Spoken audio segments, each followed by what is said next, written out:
নমস্কার সকলকে, আমার ছোট্ট মিনি একটি ভিডিওতে আপনাদের সকলকে স্বাগত।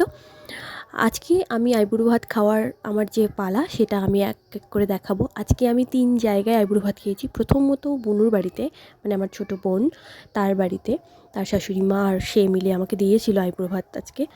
আর যেই মেয়ে সারাদিনে একবারও খায় না সেই মেয়ে পরপর তিনবার সারাদিনে খেয়েছে। তারপরে বুনুর বাড়ি খাওয়া দাওয়া কমপ্লিট করে মোটামুটি 11টার মধ্যে কমপ্লিট করে বন্ধুদের কাছে চলে আসলাম ঘরে বাইরেতে।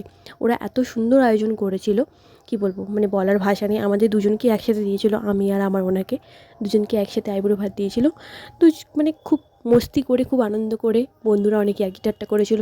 এইভাবে করে সারাটা দিন আমাদের খুব ভালো কেটেছিল। তারপরে আমি তো খাবার খেতেই পারছিলাম না, এত খাবার। তবে খাবারগুলো ভীষণই টেস্টি ছিল আর খুবই সুন্দর ছিল। সেটার জন্য অনেক অনেক ধন্যবাদ ওদের সকলকে, বন্ধুদেরকে, প্লাস বুনুকেও। বুনু নিজের হাতে রান্না করে আমাকে খাইয়েছিল। ইভেন সবাই আমাকে গিফটও করেছিল। বুনুও সুন্দর একটা গিফট করেছিল, যেটা আমার ভীষণ পছন্দ হয়েছিল। বন্ধুরাও গিফট করেছে, ভীষণই পছন্দ হয়েছে। খাওয়া দাওয়া কমপ্লিট বন্ধুদের সাথে। এবার একটু আড্ডা গুজব দিয়ে তারপরে চলে যাব বান্ধবীর বাড়ি। সকাল 11টা থেকে শুরু করে 5টার মধ্যে আমি এই 3টি জায়গায় খেয়েছি, তাও আবার এত সুন্দর সুন্দর এতগুলো রান্না। খাওয়া তো সব যায়নি, একটুখানি করে খেয়েছি। সবাই খুব খুশি হয়েছে আমি সবাইকে সময় দিতে পেরেছি জন্য।